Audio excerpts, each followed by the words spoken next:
All right, Happy Engineer, welcome back. And Daniel, super excited to have you here on the podcast, man. Thanks for making time. Yeah, my pleasure. Thank you, Zach. This is going to be great. Daniel, your background is loaded with awesome places that we could begin a conversation around engineering and career and lifestyle, all the things that I love. So I didn't know where to start. It's like, do we go to your days at Google? Do we go to Twitter, Airbnb, what you're doing now at Jetify, and all the development you've experienced and how you've grown, and big companies and startups and like everything in between. If you had to go back in your development years, your early years of your career, maybe that first decade when you were getting started in software development, what would be the moment, maybe the project or the company, the chapter of your career that stands out as the growth chapter, like the one that stretched you and forced you to learn and grow and develop yourself the most? What stands out as that growth chapter for you? For me, I feel like the kind of like the first three companies I worked at together created a lot of growth. So the very first job I ever had was at Google after college. And what year, just to put it in context, when did you start at this Google? is like 2005, probably a different Google than today. Google was maybe the it company. Like Microsoft is the one that felt old and stodgy.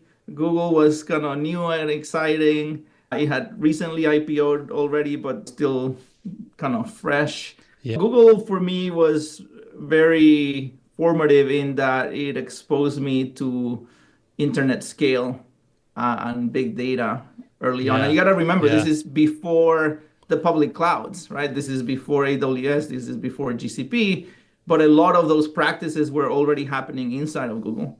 And so just getting exposed to all of that was a great learning experience. But after Google, I went to a startup, and that was just like 4 people starting a company. And so that was also very interesting. Oh my goodness. So tell us about that transition. Why did you decide to leave what for most people was a dream company to be a part of as they were growing like crazy in those years? Anyways, still are. My parents actually thought I was crazy. I think now they trust my decisions, but now after everything you've accomplished, okay, maybe you had it right. Yeah, so tell us, what led you to make that move? There are really 2 things that kind of played into that decision for me. The first is I had always been interested in entrepreneurship and startups.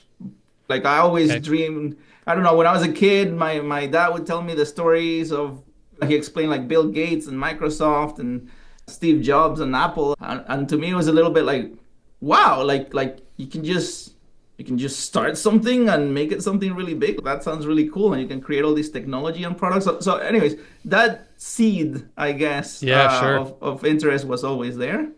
But the second thing is I had been at Google for 4 years. And one of the things I like the most about engineering is to always be learning. Yeah. Either whether it's learning new technology or maybe it's the same technology you're already familiar with, but applying it to a new vertical, a new space, and then learning about the requirements of that space. I always want to be learning. And so after 4 years at Google, I was starting like the next project, and I was starting to feel a little bit like, oh, this is just going to be a repeat of the motions of what I've already learned. And so that kind of forced me to ask, okay, what's next? I could have stayed at Google, probably then switching teams and just kind of exploring a new area. But because of that seed of being interested in entrepreneurship, I decided to make that jump. Amazing. We'll come back to that always be learning point in just a moment. I love that. And I think people want to know how to do that better. But first, let's finish the arc of your story. You left a growing brand name to a small startup that I imagine nobody's heard of. Yeah, nobody's heard of it. What happened? Yeah. Did that company go on to succeed? What happened at the startup? That company actually got acquired. That company was acquired by Twitter. And so that leads me to the third company, which was Twitter. So basically, you have Google established, well, new but very large company with established internal technology, just kind of learning that internet scale, learning big data. Then you have this tiny startup just figuring out how to even create a small company, how to make decisions in that context, how to Yeah. iterate, build a product. What And did you then work that on in terms, like, what was your actual role at the startup? I was kind of like a founding engineer. I wasn't one of the founders, but kind of very, very early, probably first or second engineering hire. Okay, so you're doing everything. Yeah, yeah. It's like, okay, how are we going to build this thing? So, at Google, there was already established technologies like, Bigtable and Borg, and like these are the things you Yeah. use. And I think you're learning a lot by maybe studying those systems, like looking at the design docs of those systems and kind of understanding the practices that Google established. And then at a startup, all of a sudden you're like, well, you gotta figure it out. There's nobody else to decide.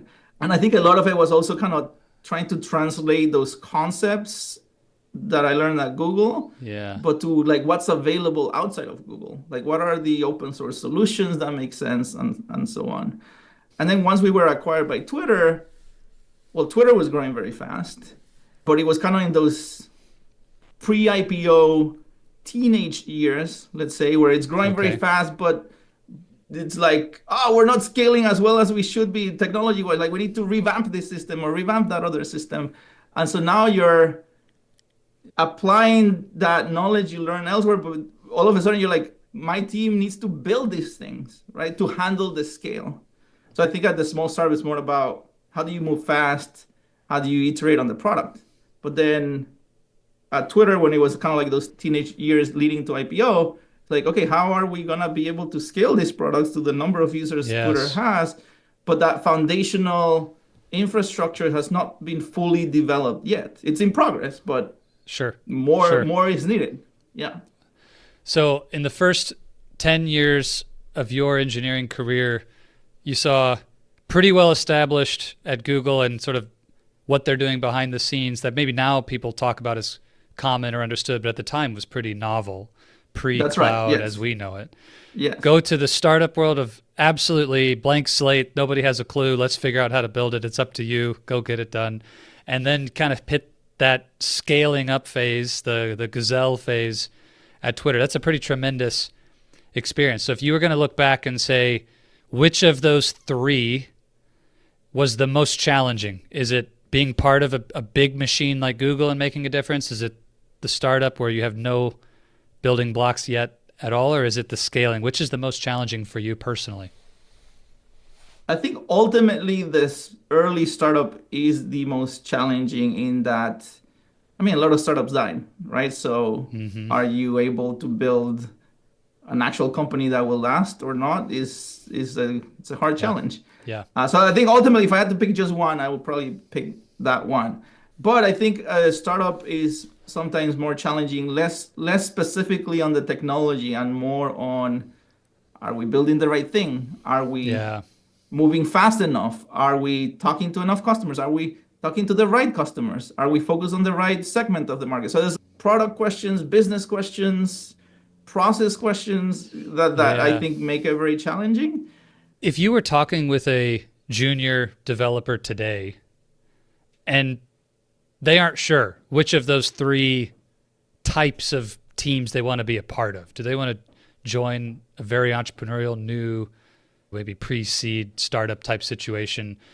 Are they looking for something approaching an IPO, or they want to be at a big brand name, big tech company? They want to jump on with a FANG organization. What's your thought about how to make that choice if you haven't done all three the way you have? What would you be asking that person, or how would you encourage them to think about which way to steer their career?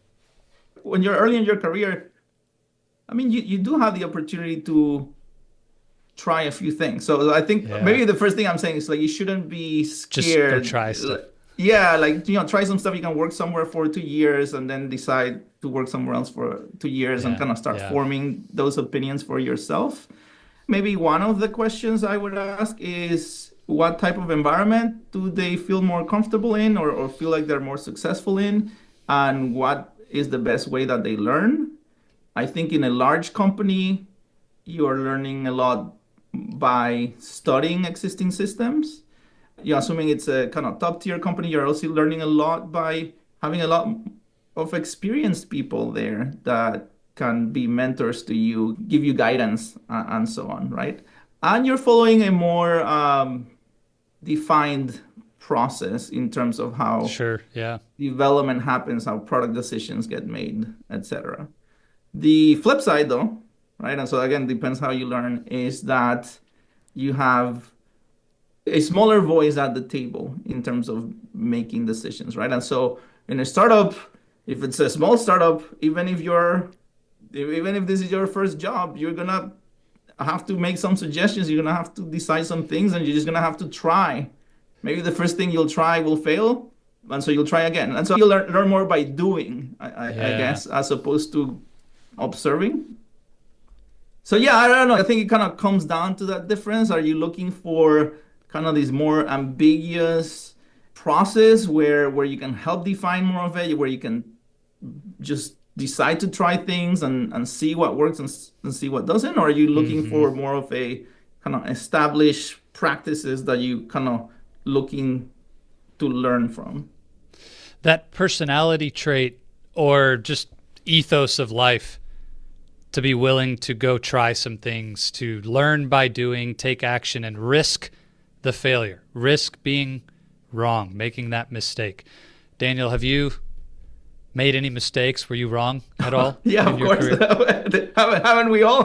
Come on, man. Okay, so what's like a big mistake you remember from your career development days or recently, whatever stands out, an example of this for you where you Actually, I'll give you just a had more to go recent do it. one. I'd say when we first started the company, I think every startup has a different journey. I think there's many different ways to create great startups. I don't think there's one true way of doing a startup. So what I'm about to say is kind of specific to us, but I think Fair, yeah. the analogy applies.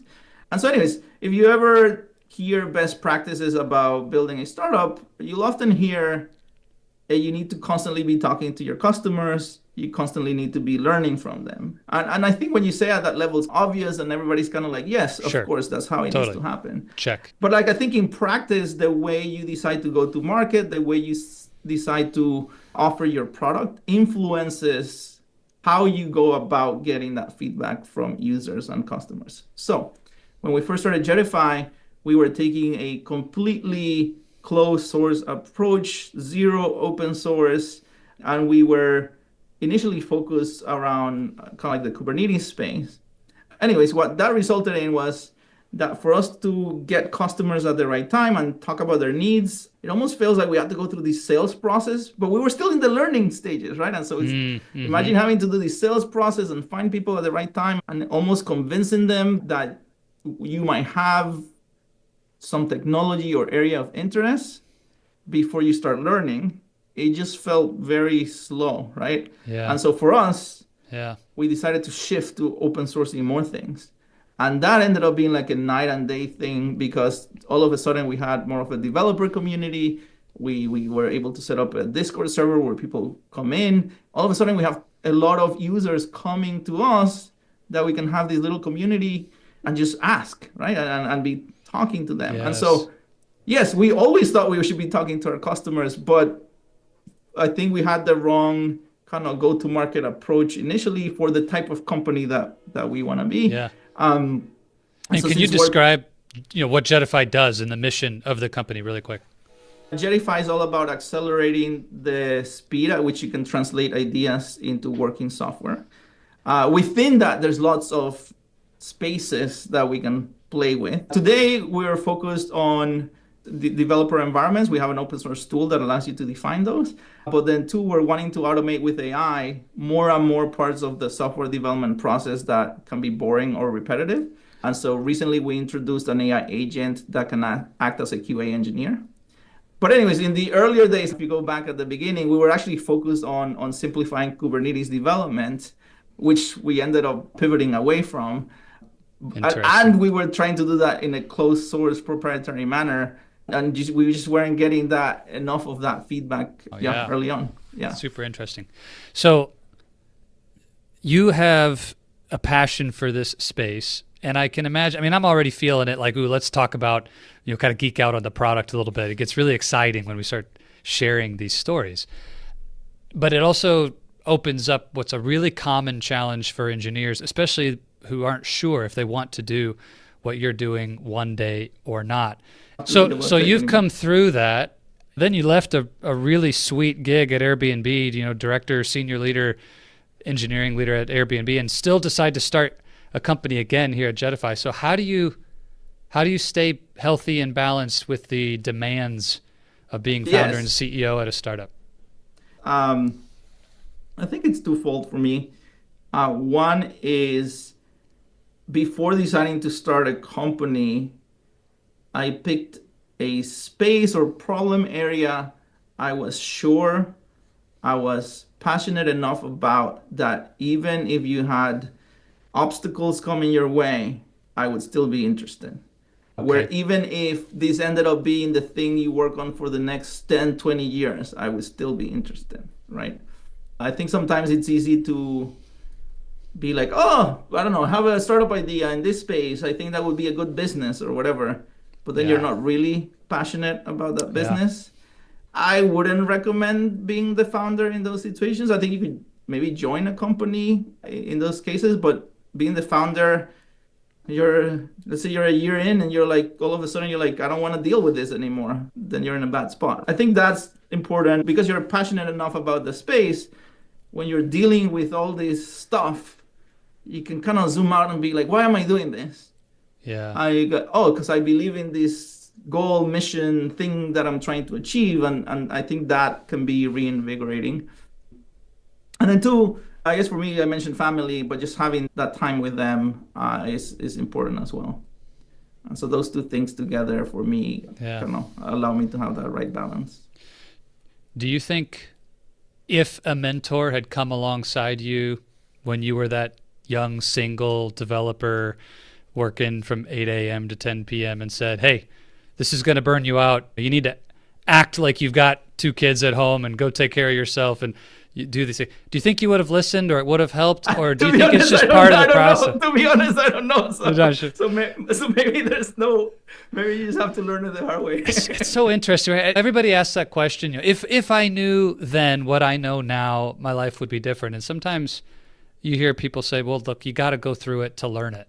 And I'm not Yeah, sure we can ever sometimes the know the journey answer, is part but of yeah, the, yeah. I it's don't know if I wild. would have listened. So yeah, I don't know.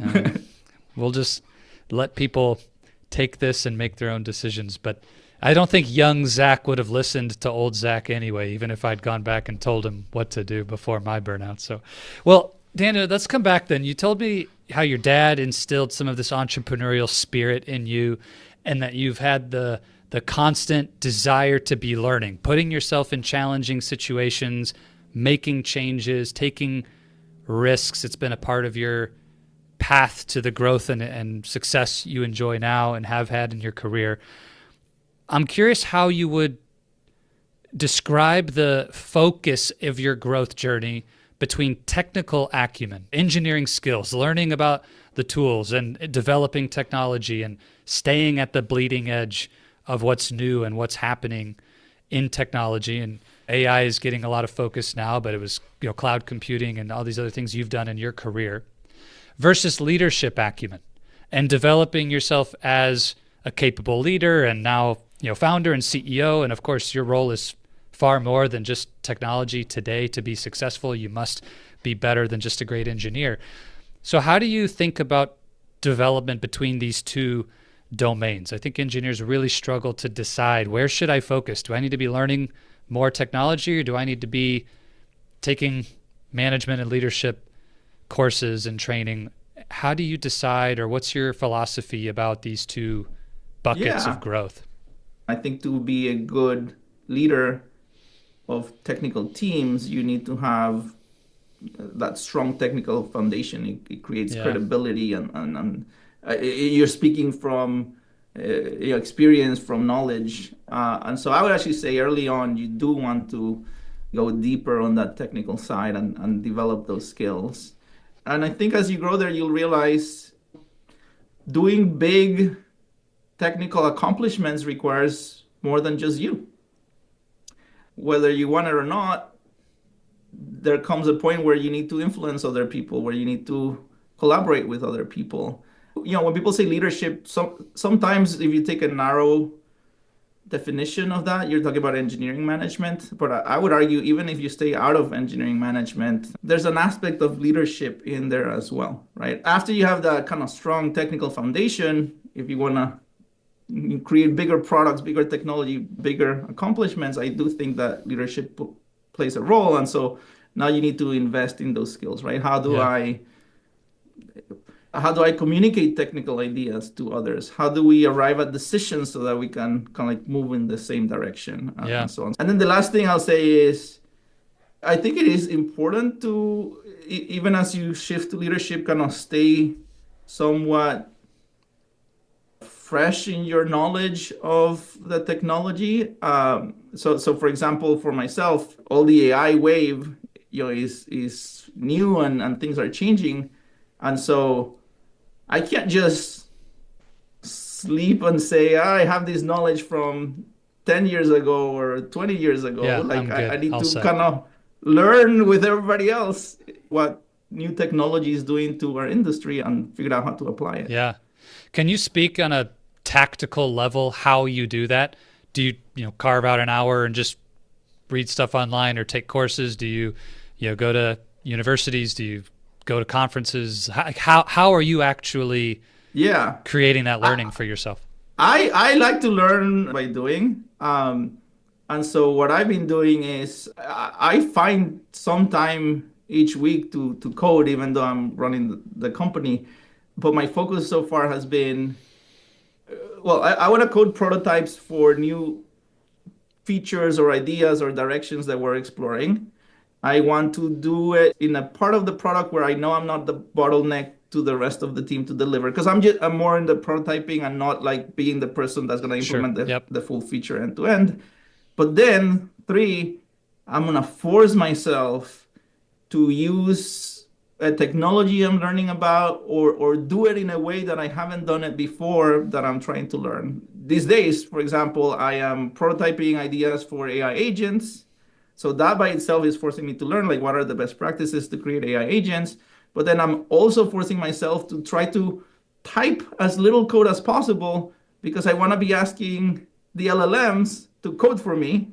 And I'm trying to push it to like how far can it go? How far can AI write code for me? Where does it break down? What if I ask it in a different way? What if I create a different workflow? What if I create a different best practice on how to use it. Yeah. I love this. So creating space in your calendar every single week to still get your hands dirty, do the work, write code. I would say so. Yeah. And it can be throwaway code. It could be, something quick, a prototype, whatever language you're most comfortable with, and just experiment. But I think that kind of tinkering is essential, at least for me, the way that I learn. What about on the leadership side? You mentioned eventually you need to make those investments. Are there any specific investments you've made in yourself for personal development and leadership development that were really impactful that you would reflect back and say, super happy with what I did there? Just this realization that, again, to achieve more, you need to work with people, and then just deciding to spend a lot more on the people side, like understanding motivations, understanding how best to communicate. Everybody's a little bit different, of course, but I would say as a general rule, people that start as software engineer, you're super passionate about the technology. You think very logically, right? You kind of like thinking in code terms, like this happens, that happens, etc. But once you're dealing with the humans, it's not like that. And so you gotta shift mode. I kind of just focus more on like, hey, how do I get people to agree? How do I get people to communicate? I think maybe another important mindset shift that happens at some point in leadership positions is you're no longer the person creating the code, right? Mm-hmm. You need to start asking yourself, well, how do I enable this group of people to create their best work, to operate efficiently? So how do I help them do it? It's kind of... Mm-hmm. That mindset shift is so important. The skill set development, though, is where I see a lot of people fall short. Like they get it intellectually. They would nod and agree with what you're saying. Yep, I need to stop being the one who does all the work and start coaching and enabling and developing teams where other people are doing the work. But the actual ability to do that well is harder than it sounds. It's not something that comes naturally It's for hard. most I do folks. think it's hard. Yeah, and it is. There's an art to knowing where to stay hands-on and where to not, right? And because there will now be decisions where even if you have a strong opinion, maybe that decision's not too consequential, and it's more important to let whoever you assign the ownership to like just make those decisions and pick what they think is best. Sure. You need to be able to decide what areas and what decision making is relevant for you to stay close and maybe even be the one making the decision, Sure. and what areas are areas you can fully delegate and maybe don't even care about the details.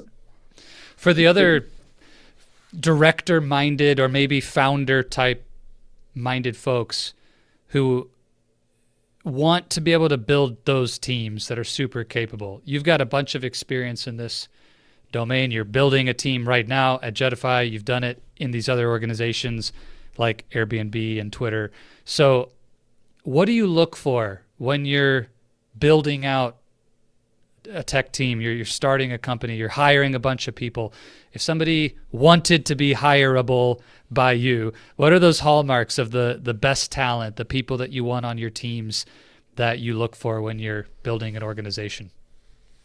I have some common things that I look for in all the companies that I work at, but I'll say there's also some things that maybe are more dependent on the company. Okay. And so for Jetify specifically, I'm asking myself two questions. One is, what is the culture that I want to create for this company?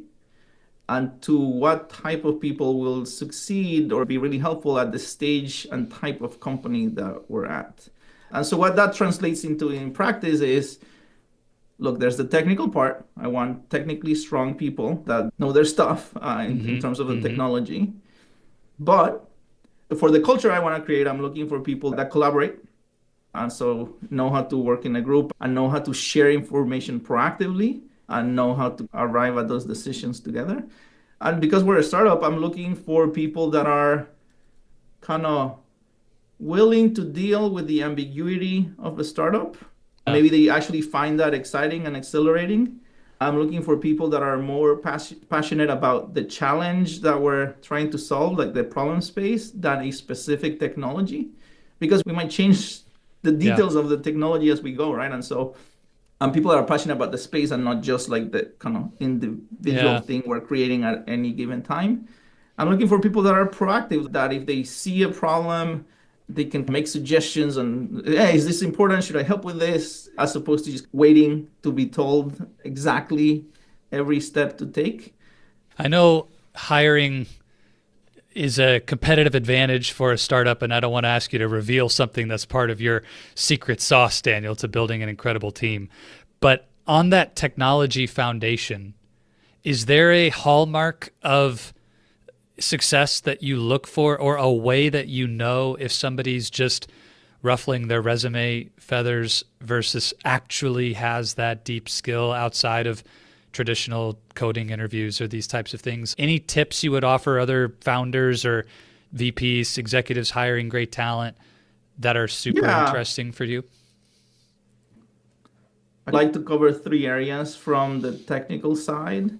One is, like the coding itself, that one I think is pretty established. It's like people know how to do coding interviews.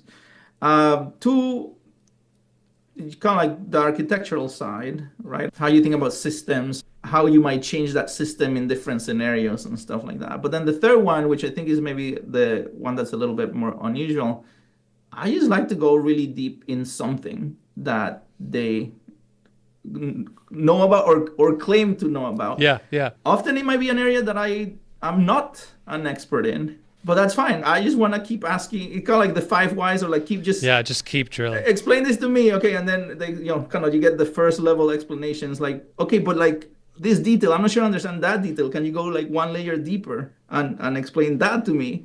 And then you Interesting. just keep going like deeper, deeper, deeper. And you kind of get a sense of how deep they're able to They can go, go. but also how clearly are they able to explain it to you. And I'm sure I've interviewed some people who are experts, but weren't able to explain it to me.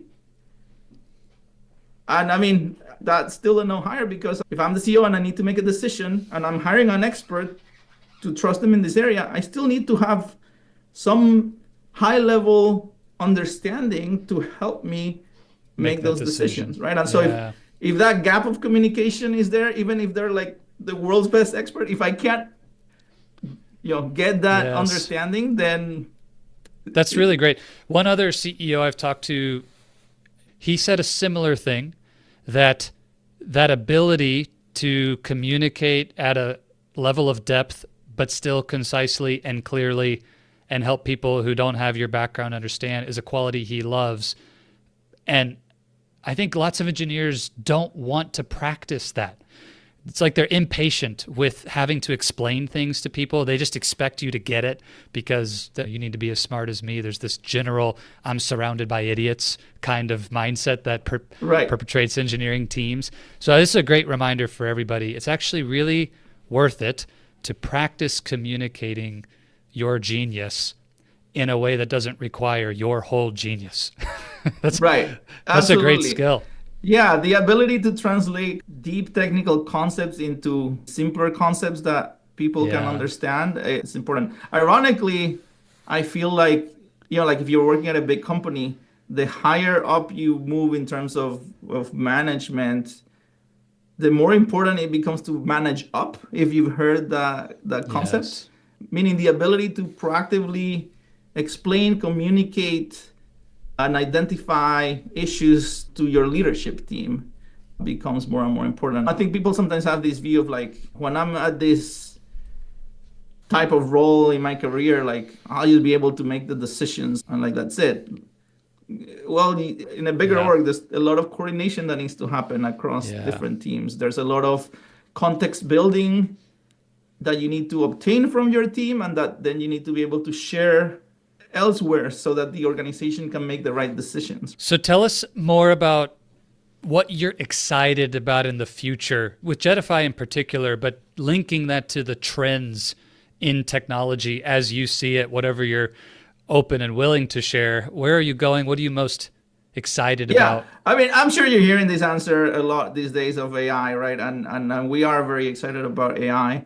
In particular, we are excited about agents, and we are excited about agents helping in the software development cycle in ways that can remove the most kind of repetitive or rote work to enable more creativity for development teams. I love that. So I'm a mechanical engineer by training, Daniel. Can you relate the impact of what you just said, what an agent could bring to a developer in a mechanical system Oh, metaphor? that's interesting. Um, I think it's like all of a sudden you've discovered a new type of tool that helps you create, or maybe you all of a sudden have this robot that can, take a lot of the kind of more labor intensive steps of creating a machine for you. You need to figure out what are the new workflows, what are the new ways to build that take advantage of this new tool or this new robot Yeah, so that we're more efficient and we can achieve more. I like that. It is tricky to relate the two, but the robot example comes to mind for me as well. That's why I was curious how you would describe it. But what's super unseen in my career, at least, it'd be like if you could present the robot with any raw material and it would somehow know the best way to Right, operate on it. right. It wouldn't just be a robot that does the same thing every time. No, It's a no, yeah, robot like a that can learn more and general adapt. And purpose robot. yeah, Yeah, yeah. really, really cool. So tell us, what's your particular vision for the company itself? How many people are on the team? Are you growing? Are you still in that sort of learning phase, getting ready to raise money? Just tell us really quick, where is Jetify at in its growth journey? I mean, the team's about 10 people today. Kind of have always wanted to keep burn low. I think we have the right team size for what we're doing right now. We recently released our first agent. which we call test pilot. Congratulations. And test pilot is a QA engineer, but that's an AI agent.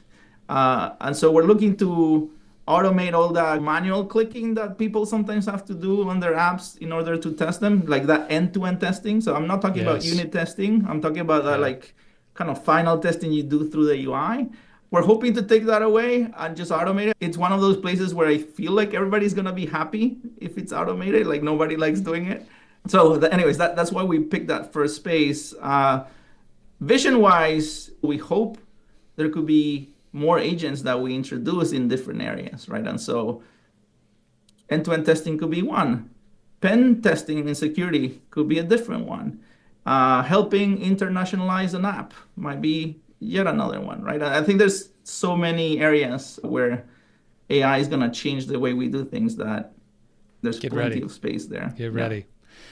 I love the idea, even if maybe a QA team would hear this and say, oh, you're never going to replace everything we do for this reason or that reason or whatever. It's really common to want to defend our territory. But to me, that if you could just do that 80%, that 0 to 80, 85, 90%, and maybe somebody still needs to come in and finish the work. Yeah, and that's still incredibly valuable. We're not here to replace people's jobs. We're here to enable you to focus on the areas that are truly interesting and creative, and not the rote ones. So I never phrase it as like AI is going to replace all QA engineers. But I'm hoping QA engineers don't need to sit there every day and click on the same flow on every release because, oh my God, how boring is that? Wouldn't you rather be testing the new features or like something really complicated that's tricky to test and then let the AI do those repetitive, boring things for you? 100%. I think back to my old days as a test engineer, not in QA, in the laboratory with physical product, but we needed more time constantly to come up with better tests. The tests we had just weren't detecting all of the failure modes that the products had. So to be able to take the rote stuff off your plate and go figure out more robust ways to test product, that's an incredible use of time. So Daniel, this is awesome. Love what you're doing. And I can imagine the happy engineer listening is going to be curious about Jetify and about you and what you're up to. So where could somebody go to learn more and get connected with you and your team? Yeah, the easiest way is just to go to our webpage. It's jetify.com. We'll have a description of our products. There's a documentation. There's a way to join our Discord if you want to chat with us. So just go there, check it out, and looking forward to hearing from you. Amazing. We will link all of that up in the show notes, Happy Engineer, so go check it out. And Daniel, I'm really excited to hear your perspective on this last question. We always end here because as a founder, as a CEO, and as an engineer especially, that the questions we ask really matter for the answers that we're going to get. And we need to ask better questions if we want better answers. So what would be the question you would leave the happy engineer with coming out of our conversation today? I think I would ask them, like, what product or technology would you be happy working on for the next 10, 20 years? And if that's not what you're working on today, why not? What would you be happy working on for the next decade or two? And if you're not working on it, why not? That's amazing. Daniel, thank you so much for your time today. I just want to acknowledge you. Incredible experience and success and generosity to open up and share your wisdom and those experiences with me and with the Happy Engineer. And we wish you a ton of success with Jetify. Go crush it out there. And we hope to see you back here with 100 and 1,000 and more people on your team sharing the updates and the breakthrough technologies you're developing. And appreciate, again, your time being on the show. My pleasure. Thank you, Zach, for having me.